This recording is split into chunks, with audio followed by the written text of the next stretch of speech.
અને સમાચાર સુરતથી સુરતમાં અસામાજિક તત્વો સામે તવાઈ સજ્જુ કોઠારીની કાર જપ્તીનો મામલો અઠવા પોલીસે જેગુઆર BMW સહિત 4 મોંઘીદાટ કાર સીઝ કરી છે। વ્યાજ પેટે આ કાર જમા લેવામાં આવી હતી તો પોલીસ હવે મૂળ કાર માલિક સુધી પહોંચશે। સજ્જુ પર અપહરણ, ખંડણી, મારામારી સહિતના ગુનાઓ 33 જેટલા ગુનાઓ સજ્જુ પર નોંધાયા છે તો ગુજસી ટોકનો પણ આરોપી છે સજ્જુ। सभी मालिक हैं उनको नोटिस दिया गया है, उनको बुलाया गया है और आने के बाद में वो जो भी फरियाद करते हैं कि व्याजखोरी में रखी हुई है कि खरीदी हुई है, किस पैसे से खरीदी हुई है, वो सारी पूछताछ बाद में की जाएगी और उसके बाद जो भी चीजें सामने आएगी उसके अनुसार आवश्यक कार्यवाही की जाएगी। तो राणा सांगा अंगे राज्यसभाમાં સપાના સાંસદે કરેલી ટિપ્પણી સામે ગુજરાતના ક્ષત્રિય સમાજમાં નારાજગી છે। સુરેન્દ્રનગરમાં રાજપૂત કરણી સેનાએ કલેક્ટરને આવેદનપત્ર આપીને સપાના સાંસદ માફી માંગે તેવી માંગ કરી છે। કરણી સેનાએ 12 એપ્રિલ સુધી અલ્ટિમેટમ આપ્યું છે। જો માફી નહીં મંગાય તો રાણા सांगाની જન્મજયંતિ 12 એપ્રિલે આગ્રામાં ઉગ્ર આંદોલન કરાશે તેવી કરણી સેનાએ ચીમકી ઉચ્ચારી છે।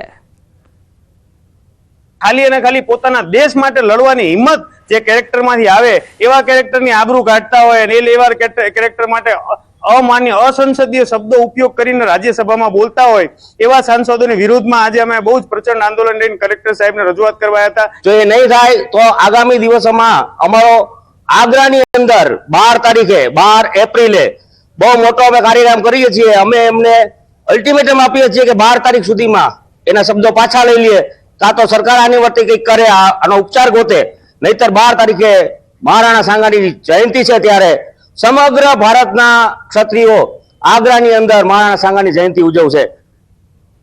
तो भरूचनी केजे पॉलिटेक्निक कॉलेज में 107 विद्यार्थियों ने कॉलेजनी मीड परीक्षा में न बेसवा देता विवाद सर्जायो हतो।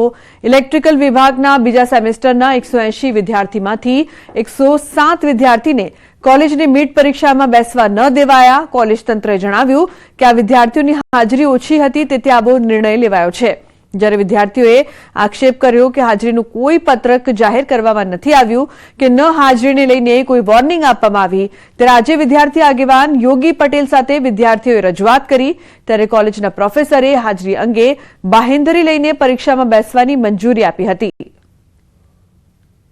કેજે પોલિટેકનિક કોલેજની અંદર ઇલેક્ટ્રિક ડિપાર્ટમેન્ટ સેમ 2 ની અંદર 180 વિદ્યાર્થીઓમાંથી 107 વિદ્યાર્થીઓને મીડની પરીક્ષાની અંદર રોકવામાં આવેલા હતા। કારણ પૂછવામાં આવ્યું હતું તો હાજરીનું હતું। આટલી મોટી સંખ્યાની અંદર જો હાજરી માટે વિદ્યાર્થીઓ બાકી રહી જાય તો ક્યાંક ને ક્યાંક પ્રોફેસરો અને કોલેજ સંચાલકોની અંદર વિદ્યાર્થીઓ માટે એવું વાતાવરણ ઊભું નથી કર્યું, કાં તો ક્યાંક ને ક્યાંક સંભવ્ય નથી।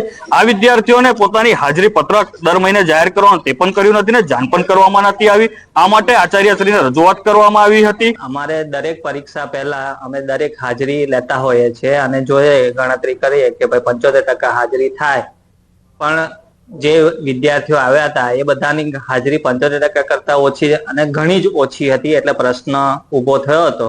પરંતુ હાલના તબક્કે પ્રશ્ન એમની બાહેધરી કે હવે પછી એમની હાજરી નિયમિત થાય અને 75% થઈ જશે એ હિસાબે બાહેધરી લઈને એમને પરીક્ષામાં બેસવા માટે મંજૂરી આપેલ છે।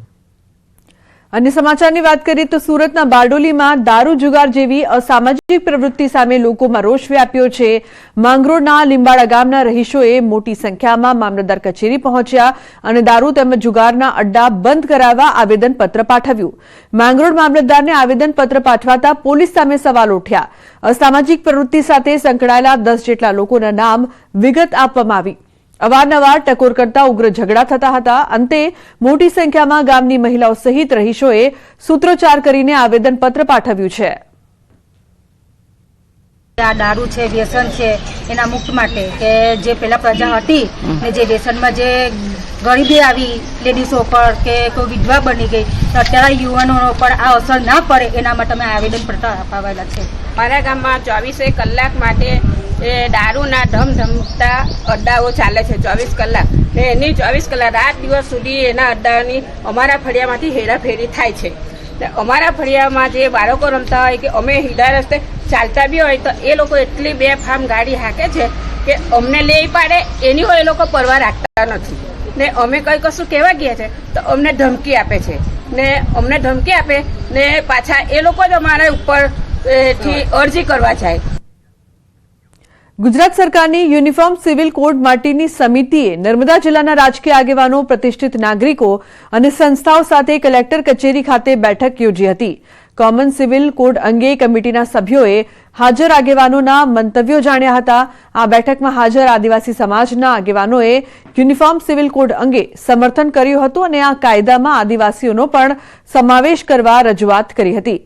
પરંતુ ડેડિયાપાડાના ધારાસભ્ય ચેતર વસાવાએ આ કાયદાનો વિરોધ નોંધાવ્યો હતો. ચેતર વસાવાએ કહ્યું કે જો આ કાયદો આવશે તો આદિવાસીઓના તમામ હકો છીનવાઈ જશે. તો મુસ્લિમ સમાજના વકીલ RM કુરેશીએ પણ કાયદાનો વિરોધ નોંધાવ્યો હતો. સરકાર ખાલી દેખાડો કરવા માટે આ કાયદો લાગુ કરવા માંગતી હોવાનો આરોપ લગાવ્યો હતો. કે આદિવાસીઓને જે UCC લાગુ પડે તો જે અમને શૈક્ષણિક અને રાજકીય અનામત મળે છે, જે રીતના હું અનામત બેઠક પરથી ચૂંટાઈને આવું છું, એ નષ્ટ થશે. અમારા જે અનુસૂચિ 5 અંતર્ગત જળ, જંગલ, જમીન અને ખનીજો પરના પ્રાવધાનો છે, એટ્રોસિટી એક્ટ છે, 73AA છે, પેસા એક્ટ છે, તમામ પ્રાવધાનો નષ્ટ થશે. એની અમને ભીતિ છે, એટલે UCC નો અમે વિરોધ કરીએ છીએ. એટલે આ એક હાલની જે મીટિંગ થઈ કે જે સૂચનો લેવામાં આવ્યા બહુમતીના જોરે UCC ની તરફેણમાં આવ્યા છે, પરંતુ હું સમગ્ર મુસ્લિમ જમાત તરફે જ નહીં પણ ભારતના દરેક નાગરિક તરફે હું બોલું, જેના અંદર બહુજન સમાજ છે, આદિવાસી સમાજ છે, જે પણ બીજા સમાજો, તેને પણ આ કાયદો આવવાથી ઘણું બધું નુકસાન થશે અને એના જીવનના અંદર એટલું બધું પરિવર્તન આવશે કે છિન્ન ભિન્ન થઈ જશે. કે આદિવાસી સમાજને આમાંથી બાકાત રાખ્યો છે, આમાં લેવાનો નથી. તો એ બાબતે પણ ઘણી ચર્ચા થઈ, ઘણા લોકોનું સમર્થન પણ મળ્યું છે કે આદિવાસી સમાજને પણ આમાં સમાવેશ કરવો જોઈએ. ડેમના પાણી મુદ્દે તંત્ર અને ખેડૂતો આવી ગયા છે સામસામે. અમરેલીના રાજુલા તાલુકાના ધારેશ્વર ગામ પાસે ધાતરવડી એક ડેમના પાણી મુદ્દે ખેડૂતો લડી લેવાના મૂડમાં છે, જેને લઈને ખેડૂતો દ્વારા સભા યોજવામાં આવી હતી, જેમાં આ ડેમના પાણીને લઈને ચર્ચા કરવામાં આવી અને રાજુલા પ્રાંત કચેરી ખાતે પહોંચીને આવેદનપત્ર પાઠવ્યું હતું. મહત્વનું છે કે વર્ષ 1972માં ખેતી સિંચાઈના ઉદ્દેશ સાથે આ ડેમ બનાવાયો હતો. ત્યારબાદ વર્ષ 1987માં દુષ્કાળની સ્થિતિ સર્જાતા રાજુલા શહેરને પીવાનું પાણી પૂરું પાડવા માટે ધાતરવડી એક ડેમમાંથી પાઇપલાઇન દ્વારા રાજુલાને પાણી આપવામાં આવ્યું, જે માટે તમામ લોકોએ સંમતિ પણ દર્શાવી હતી. પરંતુ હવે તંત્ર દ્વારા આ પાઇપલાઇનને મોટી કરવાની કવાયત હાથ ધરવાની હિલચાલ શરૂ થતા ખેડૂતો રોષે ભરાયા છે. ખેડૂતોએ એવો પણ આક્ષેપ કર્યો છે કે આ ડેમનું પાણી ખાનગી કંપનીઓને આપવા માટેની તંત્રની વિચારણા છે. 1972માં બન્યો ખેડૂતો માટેનો સિંચાઈ યોજનાનો ડેમ છે, છતાં 1987માં દુષ્કાળ પડ્યો. ખેડૂતોએ મોટું મન રાખી આપણા જ ભાઈ દીકરા રાજુલામાં રહે છે એ રીતે 1.5 MCFT પાણી જ ખાલી દુષ્કાળ પૂરતી મંજૂરી લઈ અને આ પાણી આપ્યું અને આપણા ભાઈ દીકરા પીવે એટલા હેતુથી આપ્યું હતું. 39 વર્ષથી એ ડેમમાંથી પાણીની આ નગરપાલિકા દ્વારા ચોરી થઈ અને આ બધું કોર્પોરેટ કંપનીઓના હિતાર્થે કે નગરપાલિકાનો એ ડેમ નથી છતાંય લઈ જાય છે.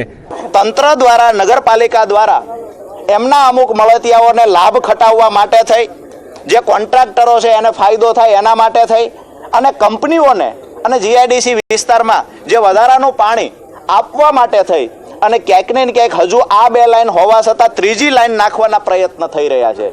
અધિકારીઓ દ્વારા કહેવામાં આવે છે કે અમે લાઈન બદલીએ છીએ, તો ખરેખર